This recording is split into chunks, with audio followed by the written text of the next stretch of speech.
आइए आज हम लोग वर्जिन ऑफ इंडियन मानसून या कह लीजिए भारतीय मानसून की उत्पत्ति के बारे में अध्ययन करते हैं। सबसे पहले हम जानेंगे कि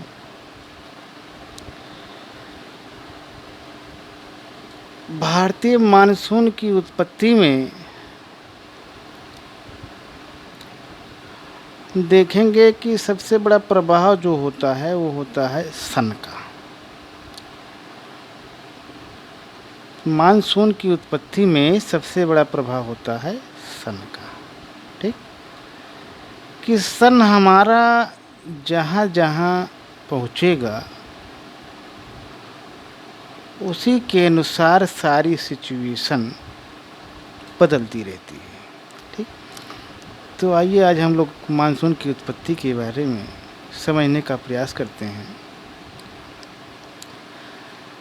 सबसे पहले देखते हैं, ये वाली लाइन आप देख रहे हैं, ये इक्वेटर है, यह भूमध्य रेखा है।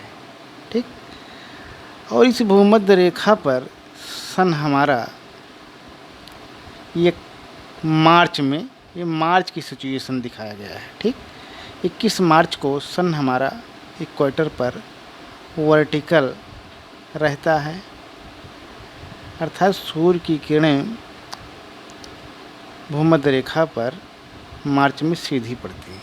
ठीक, तो जब मार्च में यहाँ सीधी पड़ती हैं तो यहाँ पे हाई टेम्परेचर और यहाँ पे लो प्रेशर होता है और यहाँ से कन्वेक्शनल करंट उठती हैं और ITCZ inter tropical convergence zone होता है, जो हवाओं का अभिसरण होता है। और यहाँ पर चक्रवात, कोई चक्रवात नहीं आता है, इसलिए यहाँ पे पेटी शांत रहती है, जिसे डोलड्रम कहते हैं। ठीक, तो ध्यान दीजिएगा, विषुवत रेखा पर या भूमध्य रेखा पर,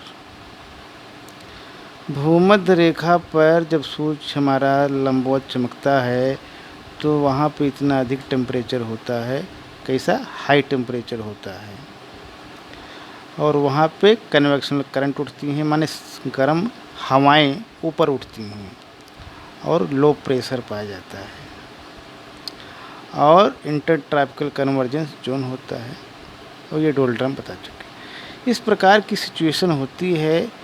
तो यहाँ पे दोनों तरफ से हवाएं आती हैं।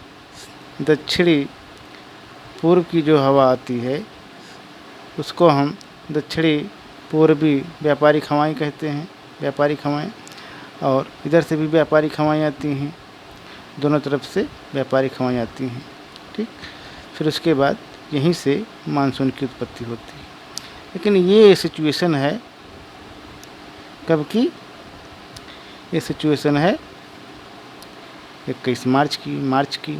अब इसके बाद मार्च के बाद फिर चला जाता है सूर्य 8 डिग्री नॉर्थ हो जाता है अप्रैल में।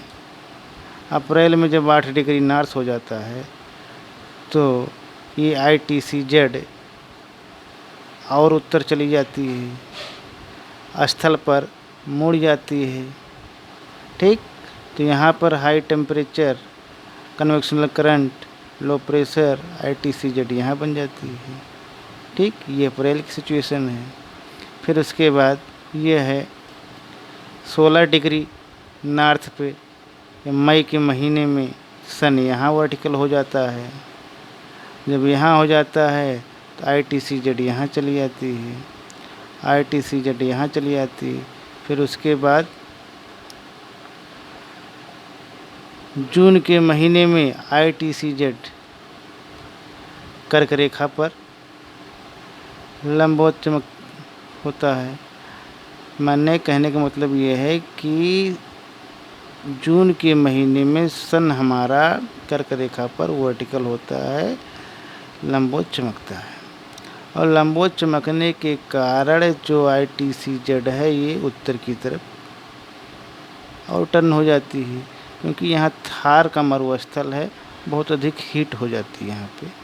तो यहाँ का टेम्परेचर बहुत अधिक हाई टेम्परेचर हो जाता है, हाई टेम्परेचर हो जाता है और लो प्रेशर कंडीशन बनती है। ठीक, ध्यान दीजिएगा। फिर इसके बाद ये मानसून की उत्पत्ति में यहाँ हाई टेम्परेचर होता है और यहाँ से फिर हवाएं जो है ये साउथ वेस्ट मानसून के रूप में इसका निर्माण होता है। और मानसून को समझने के लिए थोड़ा हम देखेंगे, इसको भी देख लीजिए कि मानसून में कैसे कैसे चलता है।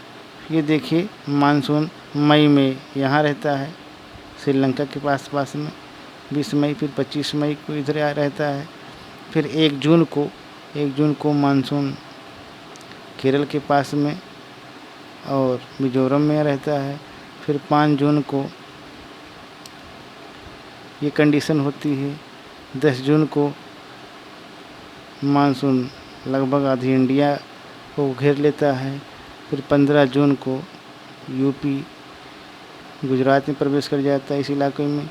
फिर 15 जुलाई को लगभग पूरे भारत में, ठीक, जुलाई के महीने में पूरे भारत में मानसून छा जाता है। ठीक, इस प्रकार से ये हम देखेंगे कि ये मानसून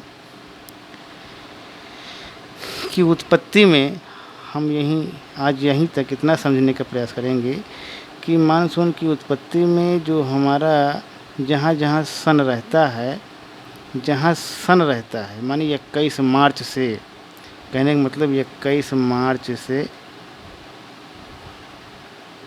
गर्मी शुरू हो जाती है। 21 मार्च से सूर्य हमारा उत्तर की तरफ आना शुरू हो जाता है और 21 मार्च से ही मानसून के आगमन की शुरुआत हो जाती है।